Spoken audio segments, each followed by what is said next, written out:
Wassalatu wassalamu ala sayyidina Rasulillah sayyidina Muhammad ibn Abdullah wa ala alihi wa sahbihi wa man tabi'ahu wa wala hawla wa la quwwata illa billah, amma ba'du. Alhamdulillah, puji syukur kehadirat Allah Subhanahu wa taala di sore hari yang cerah ini. Kita masih sama-sama diizinkan Allah untuk duduk bermujalasah, belajar ilmu Rasulullah, belajar ilmunya Nabi kita Muhammad sallallahu alaihi wasallam. Mudah-mudahan apa yang kita kerjakan pada sore hari ini diridhai Allah Subhanahu wa taala, menjadi sebab kita semakin dekat dengan Allah Subhanahu wa taala. Amin ya rabbal alamin. Bismillahirrahmanirrahim. Kita masih melanjutkan muqaddimah daripada kajian kita, di mana belajar fikih ya, itu adalah belajar tentang masail furu'iyah, tentang masalah-masalah furu' ya. Jadi kalau kita belajar ya tentang masalah-masalah yang tidak ada khilaf, ya itu nanti ya belajar syariat ya. Karena dalam fikih ya terdapat banyak sekali masail ya, yang mana masail-masail itu di zaman Rasulullah belum ada ya. Bahkan di zaman sahabat baru muncul ya. Sampai kalau zaman ulama-ulama terdahulu, mereka ditanya sesuatu ilmu maka nggak langsung dijawab, karena pertanyaan tersebut ya di zaman itu belum sama sekali dibahas. Nah, makanya mudahnya bagi kita sekarang tinggal kita yang melihat dan merujuk pendapat-pendapat ulama terdahulu gitu ya. Bismillahirrahmanirrahim. Man yuridillahu bihi khairan yufaqihu fiddin. Dimulai kitab ini, yakni kitab Matan Takrib, dengan sebuah hadis yang diriwayatkan oleh Imam Al-Bukhari wal Muslim. Hadis berbunyi, man yuridillahu bihi khaira. Siapa orang yang Allah kehendaki dengan kebaikan yang besar, yufaqihu fiddin, Allah akan jadikan dia itu ya mendalam dalam urusan agama ya. Jadi ada orang yang dikehendaki Allah untuk menjadi alim, untuk menjadi faqih, dan juga ada yang tidak dikehendaki Allah ya. Makanya kalau jadi ustadz itu bukan pilihan kita, itu pilihan siapa? Allah. Berapa banyak orang pintar, orang cerdas ya, punya IQ tinggi tapi nggak jadi kiai, tapi nggak jadi ulama. Berapa banyak orang-orang yang tadinya orang-orang biasa diangkat oleh Allah menjadi ulama. Bahkan kalau kita lihat tuh sejarahnya para alim ulama kita, itu nggak sedikit yang mana mereka itu adalah keturunan budak ya. Bukan keturunan darah biru, bukan. Kayak Imam Syafi'i keturunan darah biru, tapi Abu Hanifah, Imam Hanafi enggak ya. Dan banyak ulama-ulama lain itu yang mana mereka itu asalnya adalah keturunan budak ya. Ketika Allah Subhanahu wa taala berikan kepada mereka ilmu, yarfa'illahu alladhina amanu minkum walladhina utul ilma darajat ya. Ketika orang beriman diangkat sama Allah ya, dengan sebab keimanannya, orang berilmu diangkat sama Allah setinggi 70 derajat. Yang dikatakan dalam kitab Ihya Ulumuddin, satu derajat dengan derajat yang lainnya itu sejarak 500 tahun perjalanan ya. 70 derajat satunya itu sampai ke derajat yang lain sejauh 500 tahun perjalanan. Subhanallah ya, begitu tinggi makomnya orang alim. Tapi dengan syarat, alim yang mana? Alim yang mengamalkan ilmu ya tuh. Nah, jadi kembali lagi ya, bahwasanya orang-orang yang dipilih Allah itulah yang kelak akan menjadi alim ulama. Nah, tapi ada cara ya, di antara cara kita pengen punya anak ulama tuh, cari ustadz yang kagak orang perhatiin tapi ikhlas, ustadznya soleh ya. Kalau bahasa katanya ustadz mastur ya, ustadz mastur, ustadz yang orang kagak ngehin. Ngapain kita? Nah, sering-sering ngasih hadiah tuh ya, sebulan sekali kasih hadiah. Apain? Kain boleh, baju boleh, duit boleh, tapi syaratnya tadi mastur ya, mastur, bukannya masyhur. Kalau masyhur udah kemana-mana gitu ya tuh ya. Kalau kita perhatian dengan mereka, orang-orang soleh, orang-orang alim yang mastur, entar Allah jadikan anak kita termasuk ulama insya Allah tuh ya. Apa sih fadilahnya anak jadi ulama? Ya, ini lebih-lebih dari hafiz Quran hadirin. Hafiz Quran, orang anak kita jadi hafiz Quran hanya bisa ngasih syafaat 10 anggota keluarga. 10. Kalau keluarganya 8, kalau 13 Kasihan dua nggak kebagian kan gitu ya. Nah, maka kalau ulama enggak, ulama bisa ngasih syafaat ke siapa aja. Ya. Ke orang yang dikehendaki, khususan para muridnya, gitu ya. Apalagi orang tuanya, gitu ya. Apalagi ustadznya, ulamanya hafal Quran, lebih-lebih lagi, ya kan banyak. Ya. Tuh. Nah, jadi kita berniat ya Allah, mudah-mudahan kalau nggak aneh yang jadi ulama, anak aneh yang jadi ulama, gitu ya. Karena derajat yang begitu tinggi. Cuman jangan duniawi mikirnya, ya. Kadang kalau kita kan jadi ustadz tuh duniawi aja kadang-kadang. Ya, enak jadi kiai, enak jadi ustadz, masuk TV, duitnya banyak, ya belum tentu juga. Nggak semua ustadz begitu. Ya. Nah ya, jadi Imam Syafi'i rahimahullah ini mazhab yang kita anut sekarang ya. Itu nggak sekedar Imam Syafi'i doang ya, perlu kita tahu nih. Mazhab Syafi'i itu bukan Imam Syafi'i tapi lembaga yang udah ada dari zaman Imam Syafi'i sampai kita sekarang. Ya, kita runut ya, ini buat gambaran aja. Imam Syafi'i sebagai muassis mazhab, pendiri mazhab. Ya. Ngapain Imam Syafi'i kerjaannya? Bikin kaidah-kaidah tentang cara memahami Al-Quran dan Sunnah. Ya, kita kalau baca Quran nih kalau gini gimana, paham ini gimana. Nah itu Imam Syafi'i itu yang ngeletakin dasar-dasarnya. Ya, dinamakan kaidah-kaidah itu namanya mazhab. Ya. Nih kalau ada hadis begini, contoh. Dalam mazhab Imam Abu Hanifah tidak menerima hadis ya ahad. Apa itu hadis ahad? Hadis yang hanya disampaikan oleh ya 3 orang ke bawah. Ya. Imam Abu Hanifah tidak menerima hadis ahad. Imam Abu Hanifah hanya menerima hadis mutawatir. Hadis yang menyampaikannya itu jumlahnya banyak, 10 ke atas. Jadi kalau ada misalnya hadis innamal a'malu binniyat. Ya. Innamal a'malu binniyat itu tergolong hadis ahad.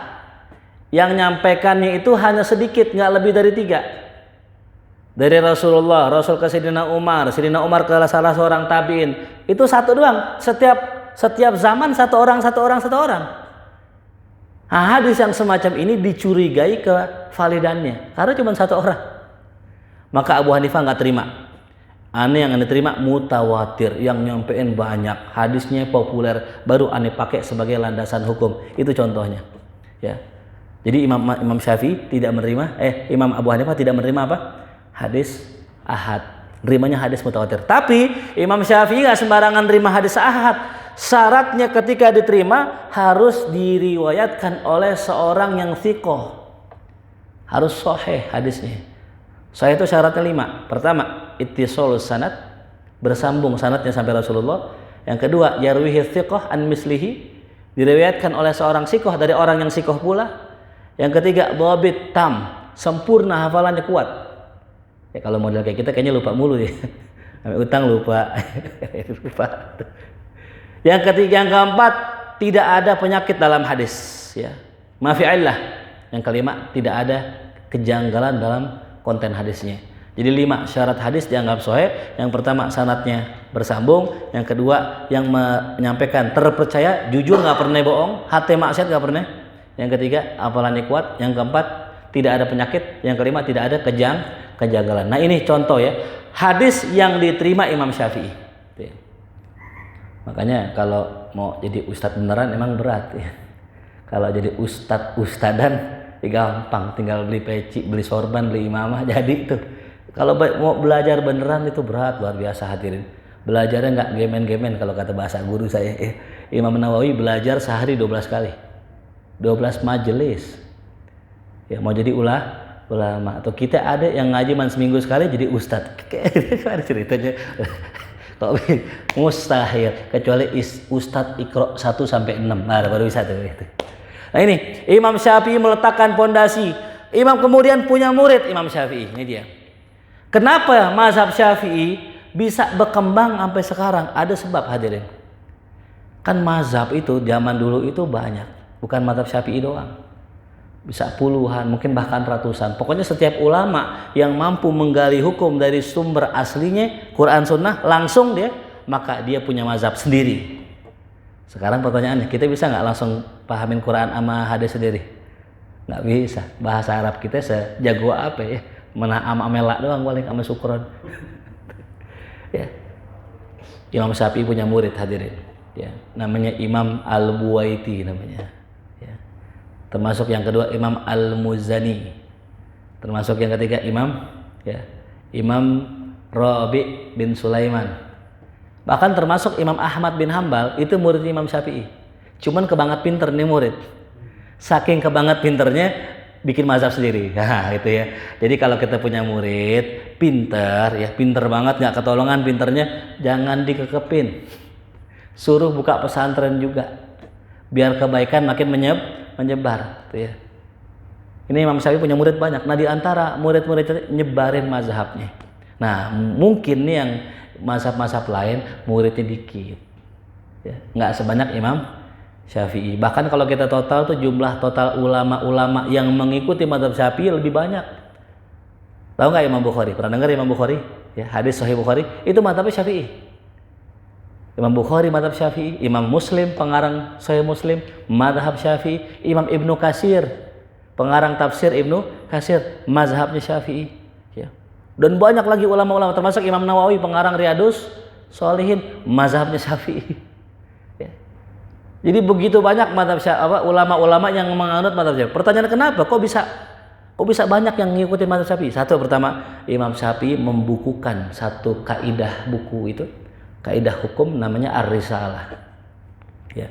Imam Syafi'i orang yang pertama kali menyusun buku tata cara memahami Al-Qur'an dan Sunnah dalam bentuk satu buku yang ditulis sebagai surat untuk seorang Syekh Abdurrahman Al-Mahdi namanya. Ya, jadi nggak sembarangan Imam Syafi'i ya punya kitab tuh. Makanya kalau kita pengen awet ya ilmu kita, jangan ceramah mulu ya. Kalau ceramah bakal hilang ya. Kalau mau awet kita punya ilmu, nih karang buku ini hadirin nih, karang buku ya.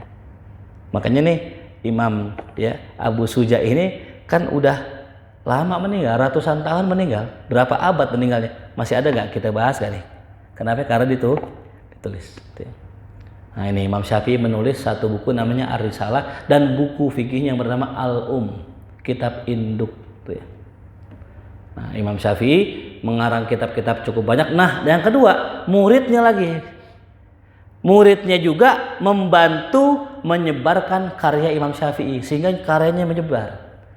Ya, mungkin ada ustadz alim, ustadz pinter. Wah, jago luar biasa, ceramahnya enak. Cuman muridnya maaf ya, awam semua. Muridnya awam semua. Bisa nggak nerusin ilmu gurunya? Nggak bisa. Ya, makanya kalau kita lihat sejarah dari zaman dulu yang namanya ulama, muridnya nggak banyak hadirin. Ya. Banyak jamaah, ya jamaah. Kalau yang namanya murid dikit, bisa kehitung kayak jari. Kalau jamaahnya bisa sampai penuh nih, ratusan jamaahnya. Tapi disuruh baca kitab nggak bisa. Suruh ceramah nggak bisa. Ngerti fikih? Agak. Pokoknya enak aja ngaji lah. Lagi pulang bawa makan kebuli.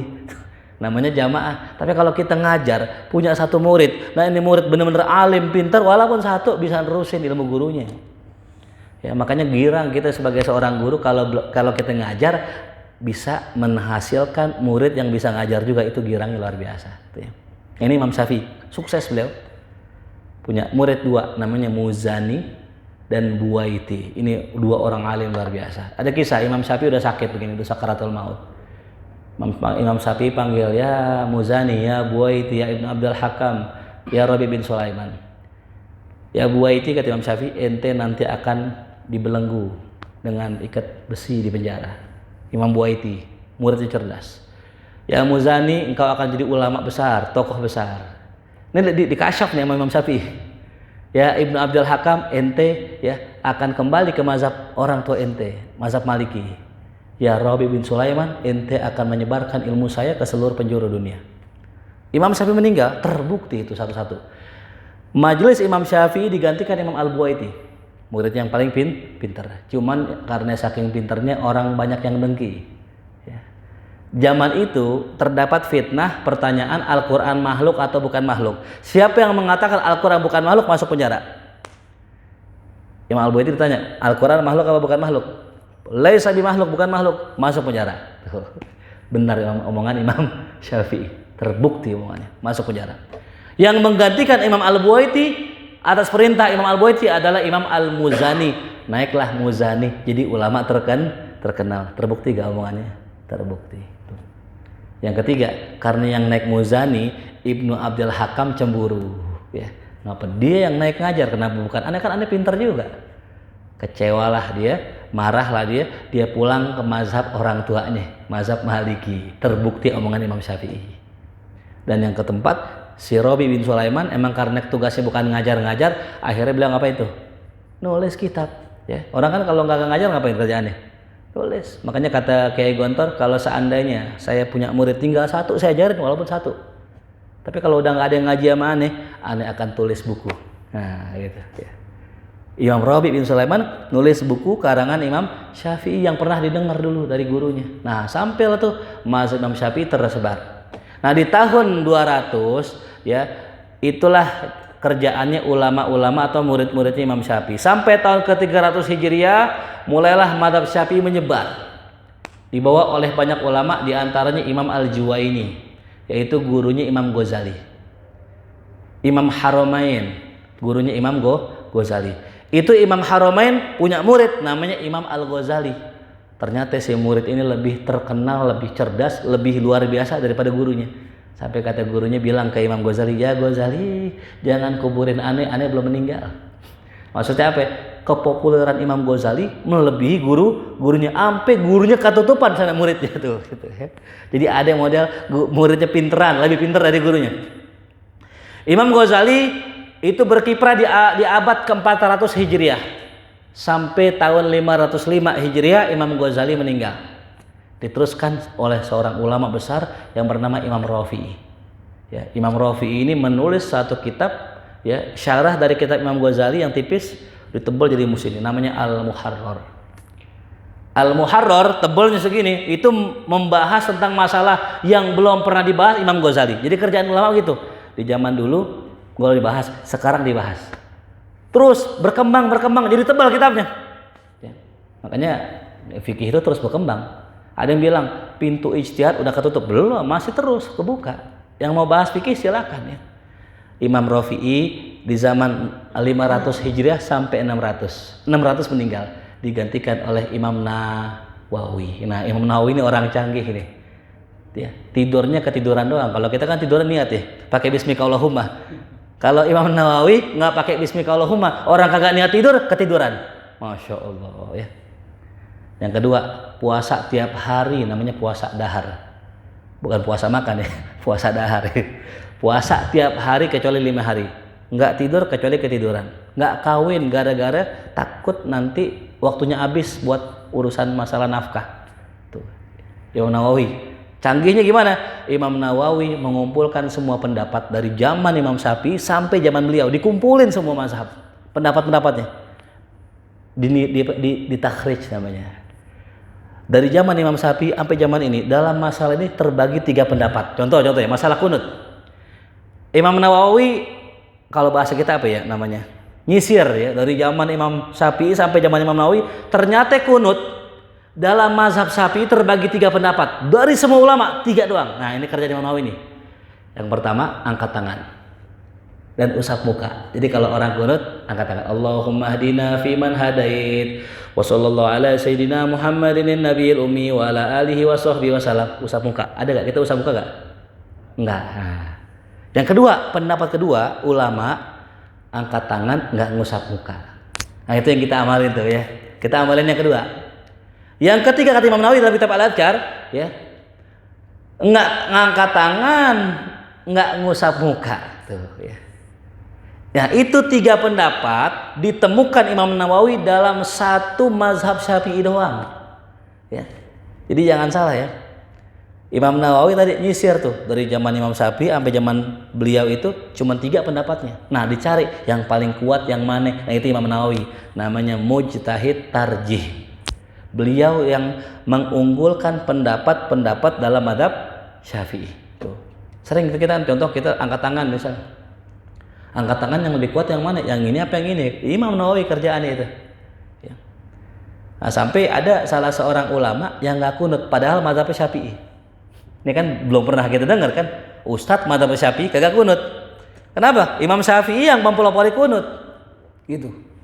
Suatu hari ini imam dia omongin namanya orang, ente mazhab Syafi'i doang nggak kunut gitu.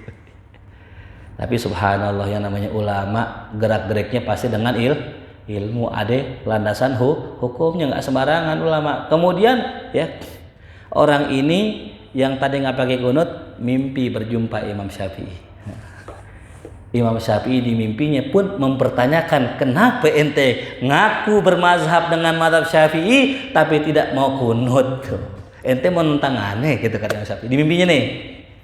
Kata orang itu, ya Imam, enggak ya Imam, saya mendapati bahwa dalil yang lebih kuat begini, masalahnya gini, maka hasil kesimpulannya begini. Imam Syafi'i di mimpinya bilang, asobta, ente benar, udah ente nggak usah kunut. Subhanallah. Ya. Artinya apa?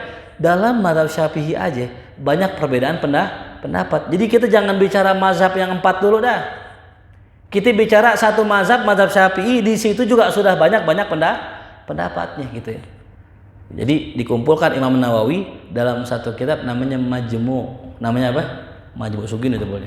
Harganya kurang lebih 2,5 juta kurang lebih ya. Bisa kurang sih, kalau orang dalam bisa kurang ya. 2,5 juta tuh. Segini ya. Kapan kita nulisnya itu? Segini. Ya. Kita nulis satu buku aja revisi lagi. Skripsi aja berapa kali revisi skripsi? Ya, saya kemarin waktu bikin skripsi revisi salah, revisi lagi. Baru yang segini. Ini yang segini kapan revisinya itu? Makanya hebatnya ulama, mereka nulis kagak pakai revisi, hadirin, nggak pakai revisi. Itu karomah itu. Ya, makanya kalau kita mau nyari karomahnya ulama, lihat aja kitabnya, udah karomah itu. Ya, untuk nulis satu kitab nih kayak gini nih, untuk nulis kitab segini, ini bisa makan 3 tahun ini. Belum nelitinya, belum nulisnya, belum ngarangnya tuh.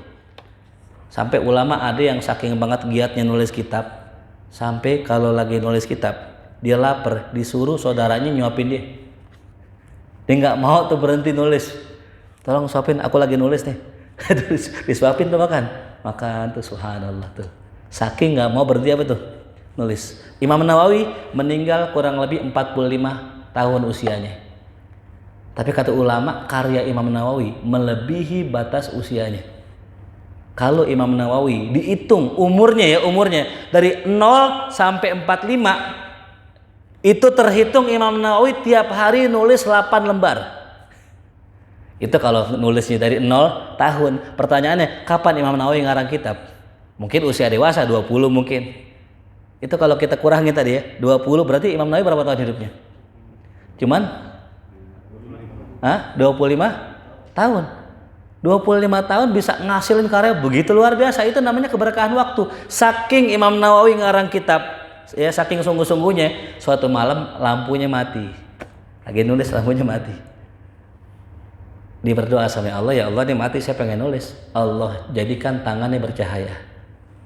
Ya, jadi tangannya, jarinya bercahaya sampai beliau bisa melanjutkan karya tulisnya. Subhanallah tuh. Imam Nawawi pengen sholat ke masjid dalam kisah. Pas pengen tahajud sholat malam, pintunya kekunci. Baca bismillah, kebuka tuh. Ya, cuman bismillahnya beda. Nggak percaya, cobain deh besok.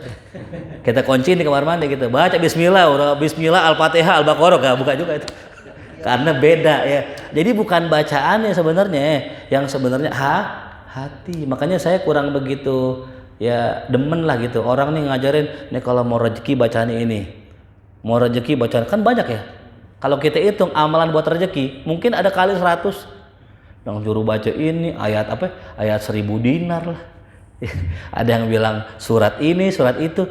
Itu mereka yang baca itu kan testimoni mereka sendiri. Saya lagi susah, saya baca nih ayat, ada rezeki kan gitu. Sebenarnya ya ayatnya bagus, cuman hatinya tuh orang juga bersih gitu. Sama kayak bismillah ya. Imam Nawawi baca bismillah, kebuka pintu kekunci. Kita kekunci di kamar mandi, bismillah kagak kebuka karena memang beda orangnya. Yang penting benerin dulu orangnya. Ntar apaan aja yang kita baca qabul insyaallah. Ya, yang kita baca apaan aja qabul. Ya, kayak guru-guru kita gitu, kayak Hamid almarhum. Kalau orang datang gimana? Amin. Amin doang qabul. Gimana baca Al-Baqarah itu? Gimana baca Yasin baru amin qabul. Kenapa? Karena seorang hamba yang dicintai Allah, jangankan ngomong, terbetik di hati aja Allah kabul. Ya. Ada seorang imam namanya, ada seorang ulama namanya Sayyid Muhammad Alwi Al-Maliki Al-Hasani. Suatu hari lagi duduk begini, tiba-tiba terbetik di hatinya pengen makan nasi goreng. Kalau di Malaysia nasi lemak namanya ya. Nggak lama datang tuh nasi. Beliau katakan, ya Allah, ane nyesel banget, ngapa tadi ane mintanya nasi goreng, kenapa ane nggak minta surganya Allah? Tuh, Masya Allah. Kita udah terbetik apa di hati tadi? Hah? Nasi kebuli. Nah, ntar kita pesen. Kalau kita makamnya pesen ya. bukan datang sendiri, bukan tuh ya.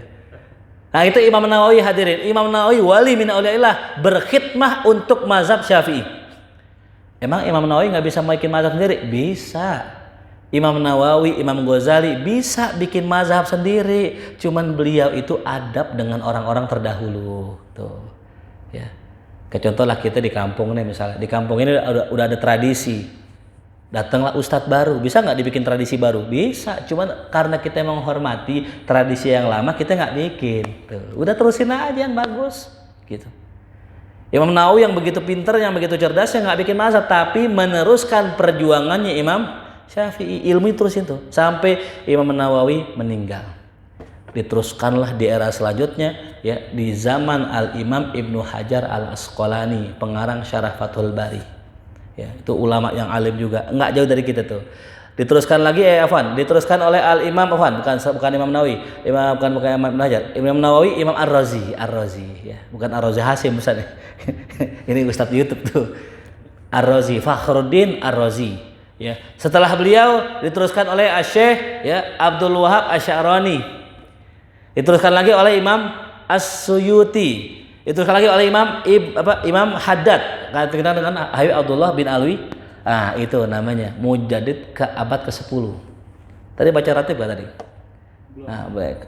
Baca ratibnya apa di sini? Atau sampai Haddad? Nah, kalau Haddad itu abad ke-10, mazhabnya Syafi'i juga.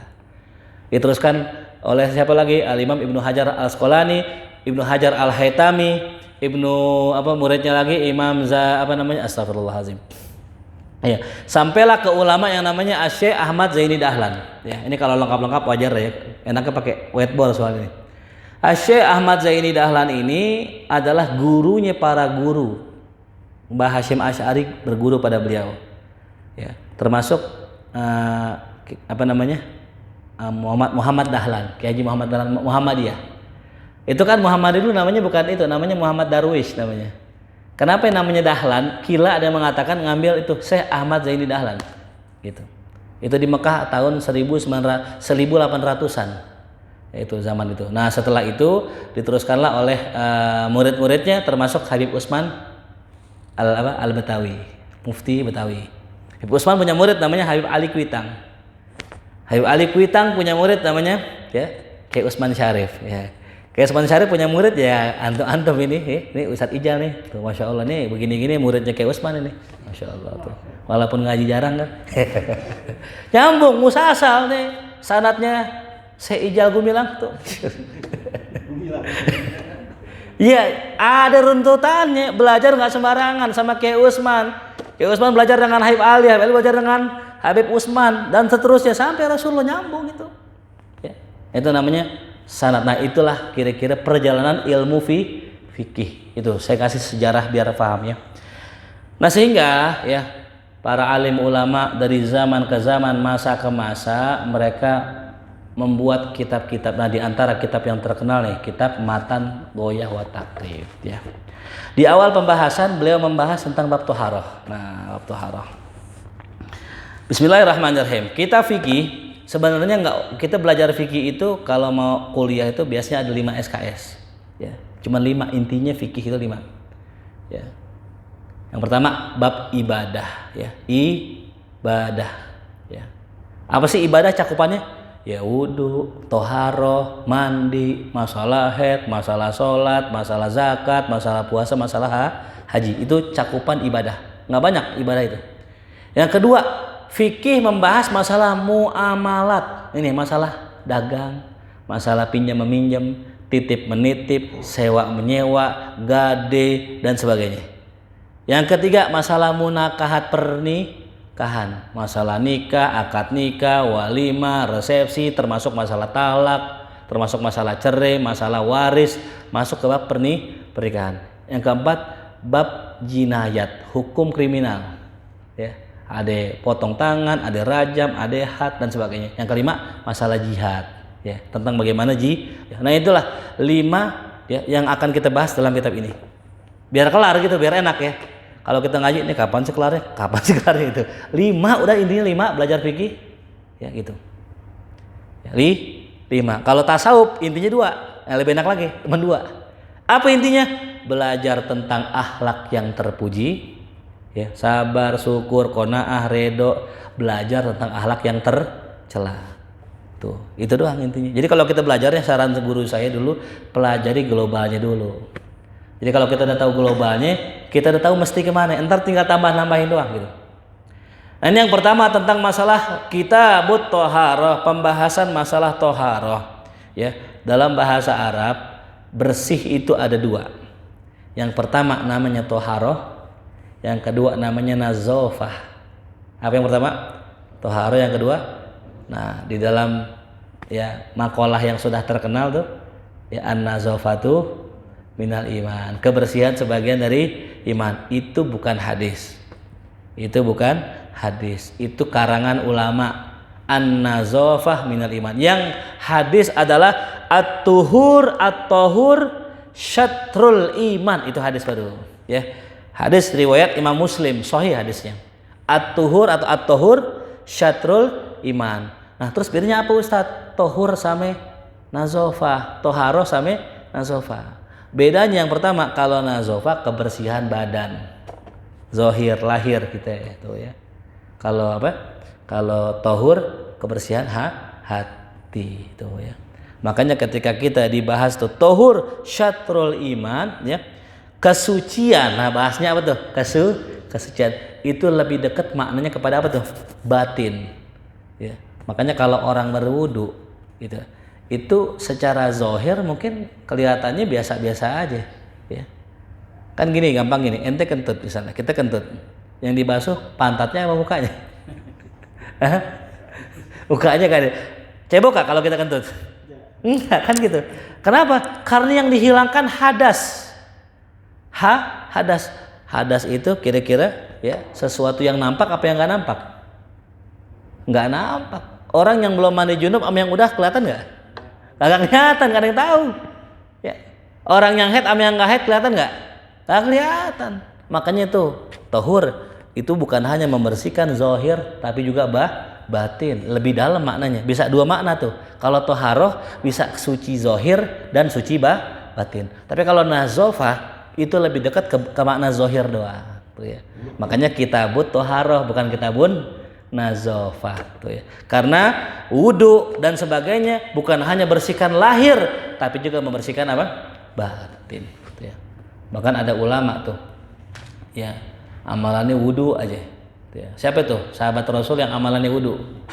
Sayyidina Bilal bin Rabah itu ya luar biasa itu. Cuman modal wudu, sholat sunnah ya, sampai sendalnya sudah terdengar di mana?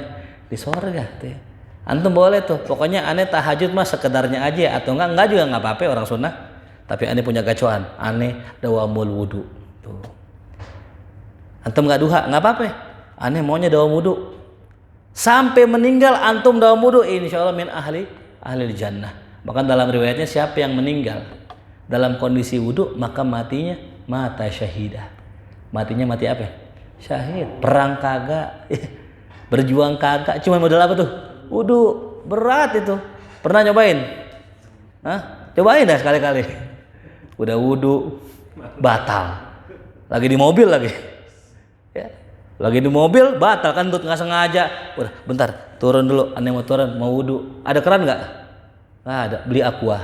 Tolong tuangin. Wudu. Tapi naik lagi, masuk lagi. Masuk habis wudu kena AC, dingin nggak? Dingin, masuk angin. Jalan lagi nggak lama, kentut lagi, beli aqua lagi, wudu lagi. Begitu berat jaga wudu. Kalau antum pernah ngamalin, masya Allah luar biasa. Makanya kalau mau dawam wudu, amalannya bukan hanya sekedar jaga wudu, tapi jaga makan. Kenapa? Kalau banyak makan, banyak buang angin ntar. Ya, tapi luar biasa itu. Antum bisa meninggal dalam kondisi wudu, mata syahidah itu. Perang kagak pernah.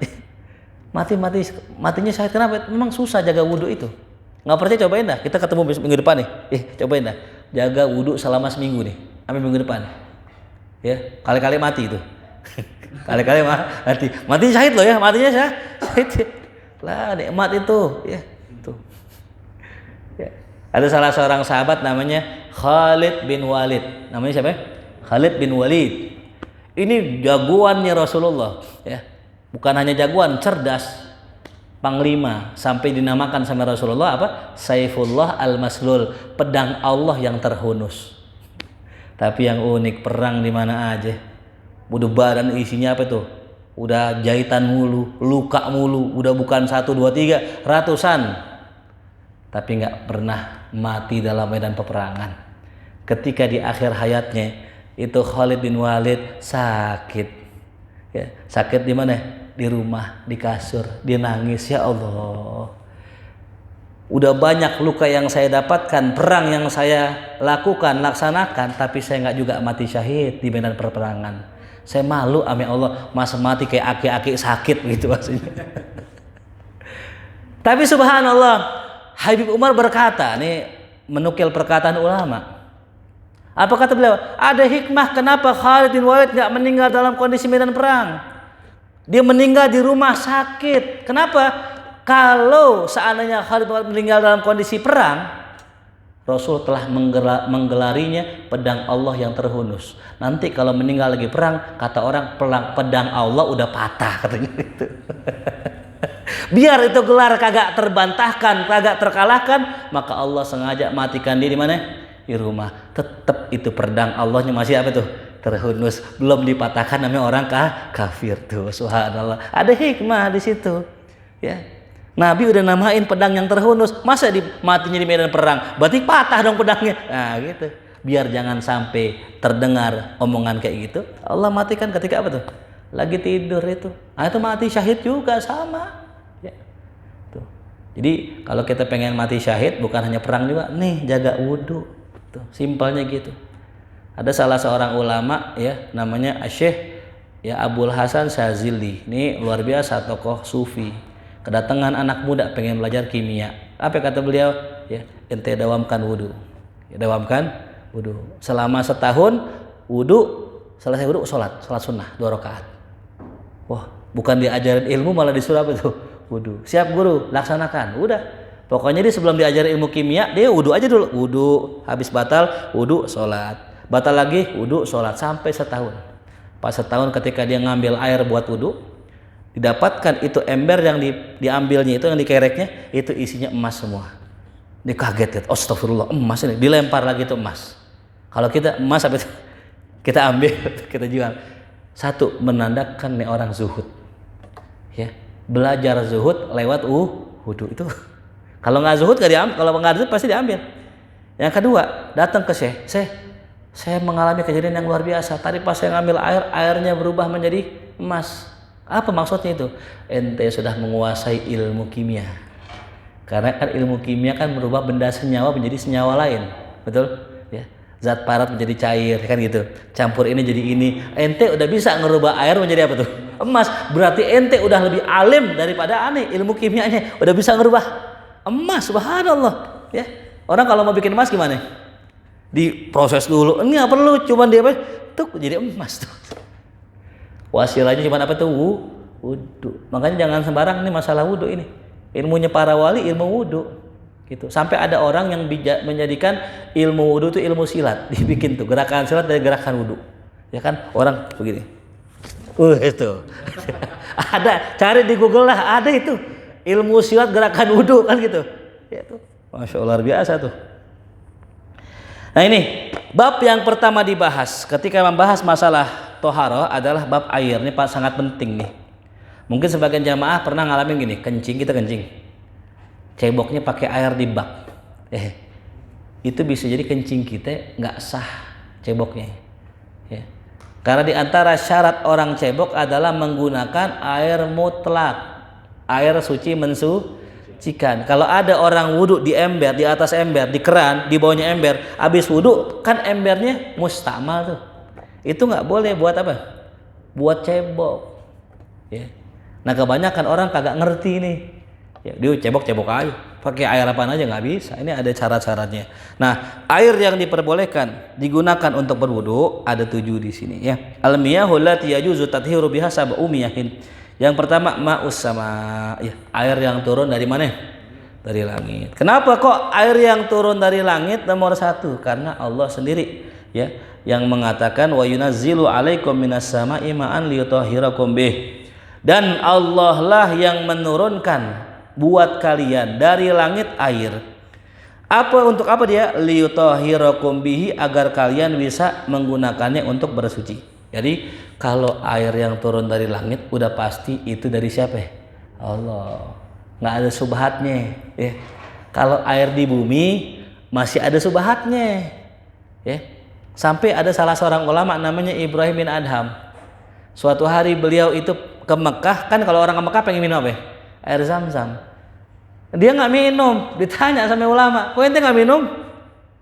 Kalau aneh punya ember yang murni dari rezeki yang halal aneh beli, aneh pasti pakai ember itu daripada aneh pakai embernya pemerintah yang zalim. Masya Allah tuh. Bukan air Zam-Zamnya haram, tapi embernya yang buat ngerek itu ember yang dibeli dari duit pemerintah. Aneh ogah. Masih ada subhatnya gak? Masih. Ketika di penjara, beliau di penjara, lalu kemudian ada sipir yang membawakan makanan. Yang masakinnya perempuan soleha, yang bawa ini sipir zolim, ogah makan. Ya. Kenapa? Masih ada subhatnya. Yang bawa orang zolim, walaupun yang masak orang soleha. Tapi kalau udah urusan yang langit, air yang turun dari langit, ada nggak subhatnya? Nggak ada sama sekali. Ya. Kalau kita misalnya dikasih air nih, misalnya dikasih air tuh. Oh, mau nunjuk nggak ada nih, gitu.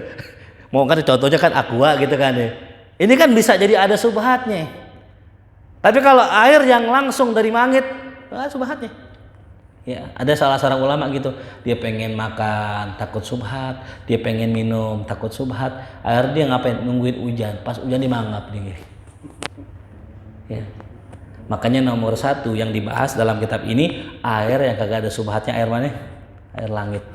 Ada yang mengatakan ya Allah menurunkan ya air dari langit ya. Tapi teori ya IPA ya di sekolah mengajarkan air turun dari mana? Awan dia. Jadi yang benar air itu dari langit apa dari awan? Apa dari dalam situ air tuh? Ya, saya mau tanya hadirin nih, kira-kira air dari langit apa dari awan? Ya. Kalau kita belajarnya sampai SD atau sampai SMA, tuh ya ini dia makanan langit nih. Itu pasti diajarinnya kan air turun dari mana? Awan kan, siklus alam ya. Awan menyerap dari laut, dibawa ke gunung, gunung turun jadilah air turun ke daratan dan sebagainya. Tapi kalau kita belajar Quran, Allah sendiri mengatakan ya wa anzalna minas samaa'i ma'an wa yunazzilu 'alaikum minas sama' dari langit. Ternyata kita ketemu tuh di pelajaran ya IPA-nya orang-orang kuliahan. Ya, IPA-nya orang-orang kuliahan bahwa Allah tiap tahunnya menambahkan debit air langsung dari langit. Ya. Langsung dari mana ya? Dari langit tuh. Coba nanti searching sendiri dah ya itu. Sehingga kita yakin bahwasanya air langit itu air yang benar-benar murni. Makanya kalau lama nggak hujan, kata ulama, lama nggak hujan, tahu-tahu hujan, tadangin air hujan itu. Gitu. Ya. Cari barokahnya itu ya. Minum tuh air hujan awal, kalau bisa hujan-hujanan sunnahnya tuh ya. Lama nggak hujan nih, lama nggak, mungkin sebulan kali nggak hujan. Hujan-hujanan kalau bisa sunnahnya begitu. Ya. Cuman hujan-hujanan jangan nanggung ya, dikit-dikit ikut masuk lagi, jangan biar basah lepek baru masuk gitu. Ya, karena air hujan itu kagak ada apanya, syubhatnya. Makanya di antara air yang boleh digunakan untuk bersuci adalah air hujan. Nah, cuman perhatiin kalau kita pakai air hujan, ya kalau bisa yang langsung dari langit, jangan yang lewat genteng. Takutnya kalau lewat genteng nanti nyemper mampir kena tai kucing tuh ya. Kan ada tuh ya di atas rumah kan ada kucing tuh kadang-kadang suka di situ. Pas kita lagi begini lagi nungguin, kalau di Betawi namanya cericipan tuh namanya tuh. Ya namanya apa? Cericipan. Pas kita gini ternyata ada apanya tuh? Ada makhluk gitu, ada tai kucingnya. Nah itu jadi najis, hadirin. Ya. Makanya kalau bisa kalau kita pakai air tadi ya dari hujan langsung kita tadangin dengan wadah. Mau langsung juga boleh. Ya jadi ya unik, memang kadang-kadang orang kita unik tuh. Lagi hujan ya masjid penuh. Lagi jalan-jalan masjid penuh. Ngantri wudu. Padahal apa itu? Padahal ada air apa? Air hujan. Pakai air hujan. Sekali-kali ngamalin gitu. Pernah wudu pakai air hujan? Pernah. Di mana? Di jalan 212 itu. Oh, 212. Itu Mas, sholatnya pakai hujan itu. Bukan itu yang sholatnya pakai hujan. Emang mantap, Masya Allah, luar biasa itu ya 212 itu ya. Nah, setelah air dari langit yaitu air hujan ya. Kemudian yang kedua baru air laut, ma'ul bahar. Air yang boleh digunakan buat bersuci. Nah, ini sama ya dengan air langit, air laut juga itu kagak ada syubhatnya. Ya. Ada yang ngakuin punya laut gitu kali gitu, ada orang gitu. Kita maaf ya, wudu kalau pakai keran orang, wudunya sah tapi haram. Ya, wudu pakai keran orang, namanya gosok.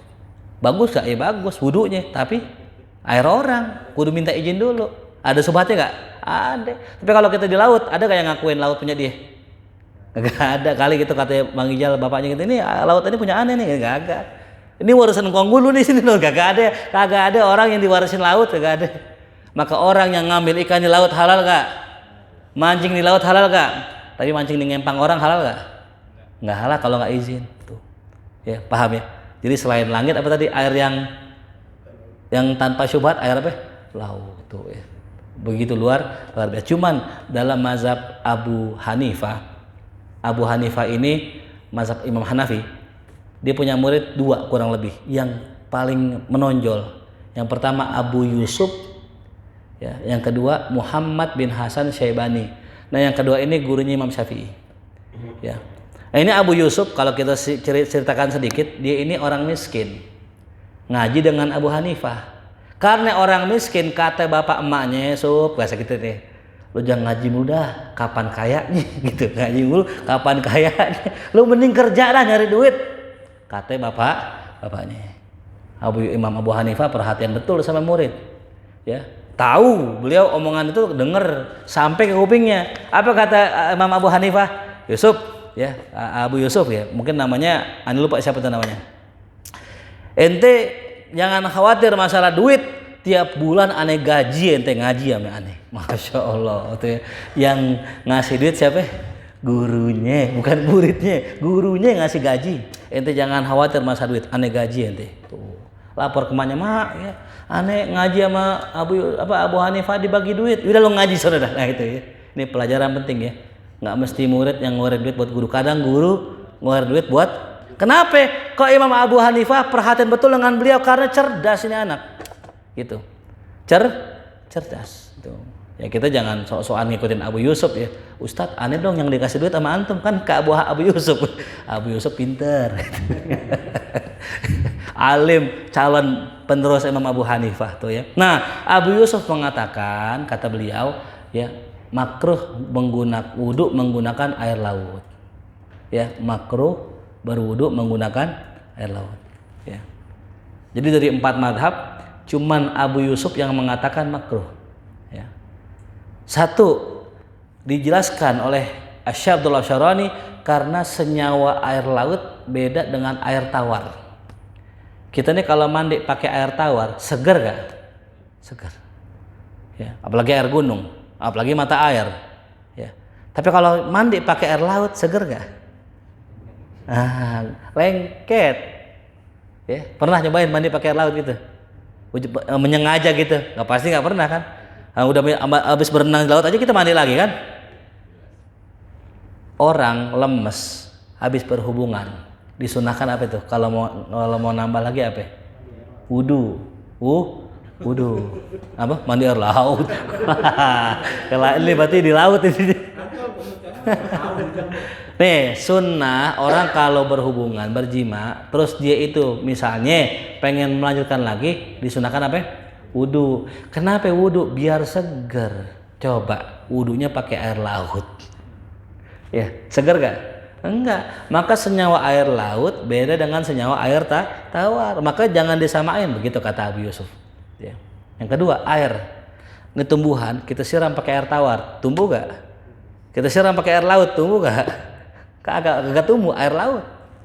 Ada garamnya beda senyawanya ya, gitu. Coba-coba ikan lele taruh di mana? Air laut.